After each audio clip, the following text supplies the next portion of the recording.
Olá, seja bem-vindo a mais uma aula do meu canal de vídeos no YouTube. Meu nome é Alessandro Trovato e na aula de hoje vamos dar sequência ao nosso projeto de técnicas de conciliação bancária. Essa é a aula de número 194 da playlist de macros e VBA. E nessa aula nós vamos importar o arquivo de retorno para um dictionary. O dictionary, se você se lembra da nossa aula passada, é aquele objeto em que nós vamos utilizar para manipular em memória os registros dos dois arquivos. Você vai ver que esse método ele é muito rápido. A diferença do dictionary é que ele tem alguns métodos adicionais onde você pode, através de uma chave, buscar um registro. Você pode apagar, você pode manipular esses registros de uma forma mais simples. Então vamos lá, você vai baixar essa planilha lá no meu blog, no sigonerd.com. Essa planilha está disponível depois de um tempinho, depois dessa aula ser divulgada, para que você possa ter um tempo aí para praticar os conceitos. Então, vamos lá. Esse é o nosso projeto, então vamos lá. Abrindo aqui o nosso arquivo 194 VBA, vou pressionar Alt F11, você pode até usar o arquivo 193_VBA que você baixou da aula anterior. E vamos escrever então aqui a nossa rotina do retorno do arquivo de retorno para um dictionary. A nossa rotina vai se chamar importa retorno, vamos abreviar, to dictionary. Vamos copiar isso aqui, porque nos nossos módulos no oculto, eu vou colocar na parte de baixo, vamos criar esse novo, sub importa retorno. Vamos começar desativando a tela, application.screenUpdating igual a false e application.screenUpdating igual a true. Vamos começar definindo aqui as nossas variáveis, din tp as string, que é o tipo do registro. vValor vai ser do tipo currency, porque nós vamos fazer aí a validação dos nossos valores. din CPF as string. din banco as string. din tipo arquivo as string. vNúmero doc as string. Depois você pode fazer uma pausa no término da minha digitação para que você possa digitá-los também. din operação as string. din vCount as long. Eu não sei quantos registros tem, que eles podem superar os 32.000. din i, que é a nossa variável de loop, as integer. din k as variantes. Perfeito. din arr list as object. E din iteração as boolean. E din número do doc as long. Essas são as variáveis que nós vamos utilizar no decorrer aqui do nosso exercício. Tipo arc vai ser igual arquivos de retorno, cuja extensão é asterisco.hat, vírgula, asterisco.hat. Lembrando que depois da vírgula é o filtro que eu vou aplicar. Arquivos de texto, asterisco.txt,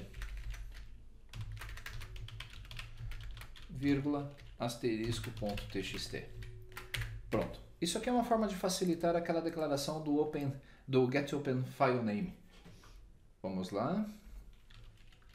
ln igual a 1. vCount igual a 0, que é a contagem de registros. E iteração, só a nossa inicialização das variáveis, né? Iteração é igual frmmenu.chkalterações.value. Vamos capturar o arquivo para tratamento. Você já sabe fazer isso, porque fizemos isso diversas vezes. Arc para abrir igual application.getOpenFileName, tipo arquivo. O FileFilter, que é o tipo de filtro, nós aplicamos aqui em cima nesta variável. Então, para facilitar, eu só vou colocar tipo arc. E o title vai ser igual, escolha o arquivo. Poderíamos colocar também uma variável aqui para o title. Se arquivo para abrir for igual, aspas, aspas, ou arc para abrir for igual a false, então nós vamos ter aí uma abortagem, nós vamos abortar a execução a execução do nosso código. Message box, arquivo não informado. Processo abortado. Vírgula, VB, ok, only, ou VB exclamation, você pode escolher, e erro no título. E nós vamos dar um exit sub. Mas lembrando, para evitar de sairmos e deixarmos a tela desligada, o que eu vou fazer? Como nós só tivemos aqui as linhas de definição das nossas variáveis, eu vou pegar esse Application Screen Updating, ao invés de colocar lá no topo, nós vamos descer e colocar depois da validação dos arquivos. Com isso eu não preciso me preocupar, que ele não vai ter desligado a tela até esse momento. Uma vez verificado, nós vamos continuar então o nosso código.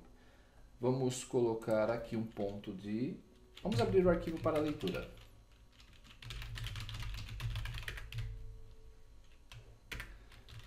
A variável i, ela vai ser, eu falei inicialmente que seria a nossa variável de loop, mas não, nós vamos utilizar a variável i para controlar o arquivo que está disponível para uso. FreeFile vai disponibilizar o primeiro número de um índice de arquivos abertos em memória. Nesse caso, como não há nenhum, o índice do i vai ser o número 1.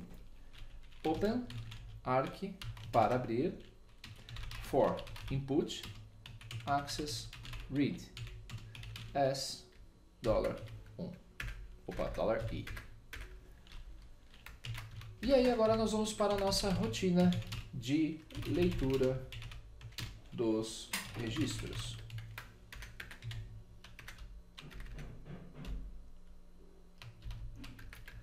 Faça enquanto não for do while not EOF de. Enquanto não for o final do arquivo, EOF, recordando, é end of file do nosso arquivo que foi aberto. Então nós vamos dar um loop e vamos executar aqui os nossos processos de carregar o nosso dicionário. Se a interação for igual a true, então ele tem que mostrar para o usuário o que está acontecendo. frm menu lbl status .caption igual processando linha concatenado com vcount, que é o nosso registro contador. Do events endif. E aí nós vamos só processar ln, ou melhor, line input, aqui dentro do loop sempre, line input do nosso arquivo para a variável L. Lá na nossa variável L, aqui então nós vamos estar alimentando a nossa variável string com a primeira linha do nosso arquivo. Line input faz a leitura de linha por vez. Então L vai ser igual a left, se houver alguma sujeira eu quero eliminá-la, então left de L, 150. A chave do meu registro tem 150 posições. E TP, que é o tipo de documento, mid $, L,70,1. Se você não se recorda o que é o tipo, nós temos alguns tipos de cobrança, o tipo N e o tipo S. Eles podem estar em posições diferentes do arquivo, então por isso que eu tenho que validar qual é o tipo do documento. Restrição. Então aqui nós vamos ter algumas restrições dos registros que serão importados. Eu só posso importar registros que foram efetivamente recebidos. Se left $, você sabe que isso converte a string extraída pelo left obrigatoriamente no mid, né, numa string, for diferente de A e o left $, de L, posição 1, for diferente de Z, que é cabeçalho e rodapé respectivamente, e de L, diferente de nada. então eu vou fazer aí as minhas operações de checagem. Se não for cabeçalho, se não for rodapé, e se a linha não estiver vazia, então eu vou importar vcount igual a vcount mais 1. Operação igual a nada. Note que o vcount vai ser alimentado somente agora. Então por que eu vou mostrar essa interação aqui no início mostrando o vcount zerado? Podemos recortar essa instrução e ajustá-la para colocar dentro do if. Obrigatoriamente ele vai contar somente os registros que forem importados. Essa é uma forma de você também economizar recursos durante o processamento aí das suas macros.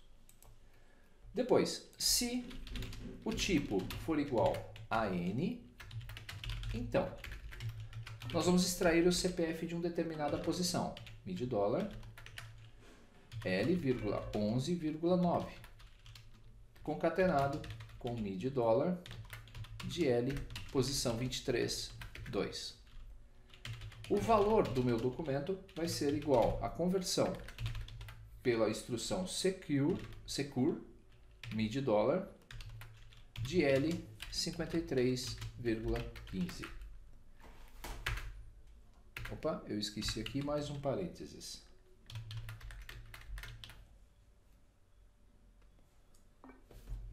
Agora o que nós vamos fazer? Operação. Operação é igual ao mid dólar de L posição 68,2.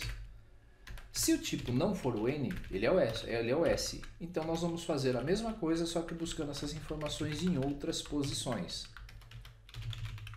Copiei aqui para acelerar o processo. Se for do tipo S, então ele vai copiar da posição 9 e da posição 21 os dígitos. Aqui ele vai copiar o valor da posição 51 e a operação da posição 66. Com isso, nós temos aqui a importação dos valores que eu preciso para tratar ou jogar isso lá dentro do meu dictionary. Então agora nós vamos alimentar o dictionary. Lembre-se que esse objeto está na memória. Teoricamente, o outro registro do dictionary já teria que estar lá para nós fazermos a comparação na próxima aula. Se operação for igual a 00 ou operação igual a 31, que são as operações efetivamente em que foi recebido o dinheiro, nós vamos então incluir isso no nosso dictionary. Fazendo se não existe not dict hat.exists, é o método que existe, um dos métodos do dicionário, CPF. Então, se ele não encontrar, ele vai adicionar dict hat, que é a nossa variável, .add. É outro método do dictionary, eu posso adicionar. Para adicionar, eu tenho uma chave, que vai ser o meu CPF, e o item que essa chave contém. O item vai ser igual ao V, valor, dividido por 100, porque esse valor ele não tem casas decimais no arquivo de retorno. Se nós agora dermos aqui um else, vamos ver se dá certo, deu certinho, então aqui dict hat.cpf. Esse segundo método significa o seguinte: se ele não encontrou, se o método existir retornar falso, então o que ele vai fazer? Ele vai dizer que não encontrou e aí ele vai cadastrar um novo item. Mas se ele encontrar o CPF, então o que eu posso fazer? Pedir para que o meu dictionary procure esse CPF e aí o que ele vai fazer? Ele vai pegar esse mesmo registro, que é a minha chave, e vai somar o valor novo que ele encontrou dividido por 100. Ou seja, ele estará incrementando o nosso valor do CPF. Se a pessoa pagou 3 documentos, serão somados na estrutura dos loops 3 vezes os valores pagos aqui para o CPF. E quando for a primeira vez que ele estiver encontrando, ele vai adicionar o CPF para a consulta. Perceba que é bem simples. Agora eu posso fechar aqui a minha estrutura dos endifs. Posso fechar a minha estrutura do loop, porque esse processo já vai fazer aí a importação e alimentação do meu dicionário. Para facilitar a busca, nós vamos agora classificar. Nós vamos classificar em ordem de CPF o dictionary, para que facilite a busca ou a comparação quando nós fizermos isso em memória, para que ele tenha os dados ordenados. Set arrlist igual. Nós vamos usar o comando create object. Nós vamos criar um objeto agora na memória, que vai ser system.collection collections.ArrayList. Então nós vamos criar esse objeto para poder manipular system e collections maiúsculo. Din K vai ser uma variant. Din call de collection vai ser uma nova collection. For each, observe, para cada chave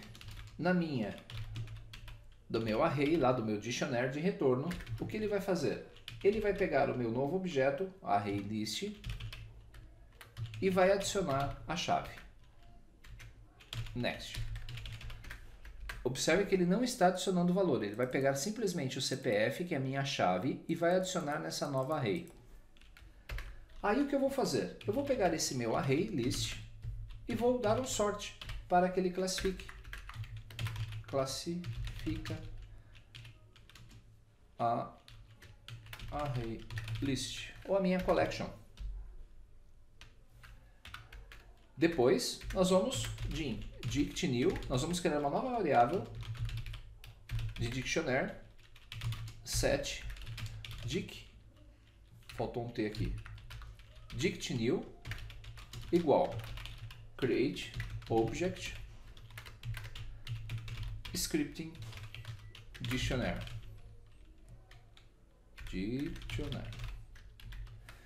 Agora nós vamos usar um novo dictionary para poder alimentar os dados e colocando em ordem esses objetos. E aí vamos lá, for each k in ArrayList, para cada chave na minha ArrayList, eu vou dar um dict_new.add k, dict retorno k. Next key. Set dict hat. Agora o que eu vou pegar? Aquele nosso dicionário padrão, aquele que nós começamos o processo, ele está com dados fora de ordem.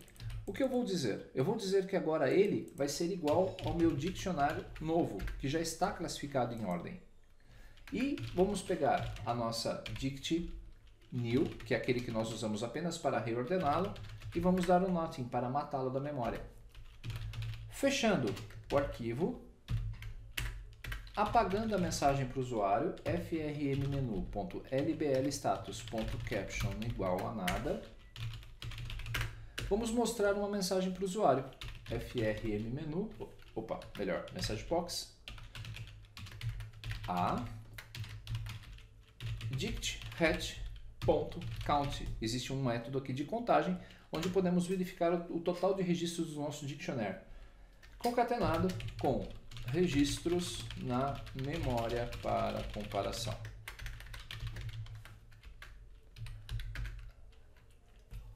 Essa mensagem vai mostrar para o usuário quantos registros foram importados. Vamos dar um do events para atualizar a tela. E aí podemos apenas criar um ponto de saída. O nosso application foi empurrado para baixo, então vamos lá. Eu vou voltar aqui no nosso loop antes de começar e vamos colocar aqui. Perfeito. Deixa eu ver se ele ficou aqui mais. Se tem mais algum que eu copiei errado. Não, certinho. Vamos depurar para ver se o código está certo. Depurar, compilar. Tudo certinho, então nenhum erro de digitação. Vamos criar apenas um exit point para evitar que qualquer problema com o nosso código seja interrompa a execução ou dê algum crash aí no nosso Excel. Arquivo para leitura. Depois que ele fez a captura, vamos lá. On error. Go to ERR point. Se o usuário escolher um arquivo, eu vou definir o meu ponto de erro. E lá embaixo, na nossa estrutura, nós vamos colocar aqui o ponto de saída. O ERR point vai ser, deixa eu ver aqui o código, ok. On error, resume, next. Vamos fechar o arquivo para não deixar esse arquivo aberto na memória. Vamos definir o arquivo para abrir como igual a nothing. E vamos dar um application.screenUpdating igual a true para ativar a tela. Melhor, esse aqui é o exit point. Esse é o ponto de saída do meu código. e end sub. O nosso código de erros, o nosso código de erros vai mostrar uma mensagem para o usuário. Message box, erro não previsto. Verifique. Nós vamos concatenar isso com o CHR de 13 para pular uma linha. Vamos concatenar com a variável de erro. Vamos pular mais uma linha. VB exclamation, vírgula, erro. E nós vamos dar um resumo aqui para o nosso exit point. Perfeito. Então, se houver um erro no nosso código, ele vai vir para cá, no erro point. Vai mostrar uma mensagem para o usuário, vai exibir o código de erro através da variável error, $, vai voltar para o ponto de saída, vai fechar o arquivo e vai atualizar a tela. Então, nós já temos aqui esse nosso ponto de saída, eu posso até tirar isso daqui. Fechando a nossa execução. Vamos depurar novamente, está pronto. Rótulo não definido. Vamos err point, vamos corrigi-lo aqui. err point, exit point, exit point. Interessante esse erro. Vou comentar aqui apenas para verificar depois. Exit point 2 pontos, err 2 pontos. Vamos comentar o código e vamos depurar aqui novamente para ver se não tem erro. Ele não tem nenhum ponto de registro, vamos executar. Vamos abrir aqui o nosso menu. Vamos importar o retorno do banco. Somente comentários podem... o end sub está aqui. Exit sub, Alessandro. Descobri o erro. Depurar, compilar o código. Agora sim, eu vou para o erro exit e o erro exit. O exit sub é que ele tem que ser dado no final do nosso processo para ele sair da sub. O end sub só pode ter um na nossa rotina. Isso é erro primário. Continuando, então, FR menu, F5, importar retorno do banco, e agora nós vamos buscar na própria pasta onde nós temos esse nosso documento. Você vai fazer o download disso também lá no blog. Aula 14, e aí eu vou importar o arquivo de retorno. Perceba que ele está mostrando na parte inferior da tela as interações. Esse processo de interação é aquele que deixa toda a minha rotina muito mais lenta. Então o ideal é que você desligue as interações para acelerar o seu processo. Assim que concluir, observe. Erro não previsto, o componente ActiveX não pode criar o objeto. Então vou fazer uma pausa aqui e verificar o que está acontecendo. Descobri onde está o problema. Clicando aqui em importar retorno do banco, quando eu vou fazer o processo, aqui na classificação do ArrayList eu digitei scripting errado. Saiu uma letra O a mais. Então eu vou desmarcar, vou dar um F5, aí o processo vai dar certinho. Então observe que há 12.826 registros na memória para comparação. Se nós importarmos também o ERP, apenas para que você se recorde, eu vou trazer aqui o arquivo da aula 123. Nós vamos importá-lo também para o nosso dictionary, e aí nós vamos ter dois dicionários na memória. Vamos aguardar um instante, que eu pedi para que ele não exiba as interações. Pronto, há 12.803 registros na biblioteca para comparação. Então eu posso importar o arquivo RP e o arquivo de retorno. Na próxima aula nós vamos falar sobre a comparação dos dados e a partir dessa comparação teremos o resultado final do nosso processo. Vamos interromper aqui, vou salvar novamente o arquivo para evitar perdas. Vamos salvá-lo. Você vai poder então fazer o download dessa planilha do 194. E aí essa planilha vai estar pronta para que você possa utilizar o método aí que nós criamos. Mas lembre-se, para que você possa aprender de acordo, o ideal é que você faça primeiro a sua codificação. Abra a sua planilha, abra o seu código e a partir dele você vai praticar linha a linha e vai fazer aí o seu projeto VBA. Quando nós escrevemos o código, nós assimilamos o conteúdo. Espero que tenha gostado dessa aula, ela ficou um pouquinho longa, mas isso é natural porque é muita codificação. E na próxima aula nós vamos desenvolver o código que vai pegar esses dois dictionaries que estão na memória, vai fazer a comparação entre eles e vai jogar na planilha apenas os resultados que estão divergentes. Nos vemos então na nossa próxima aula. Até lá!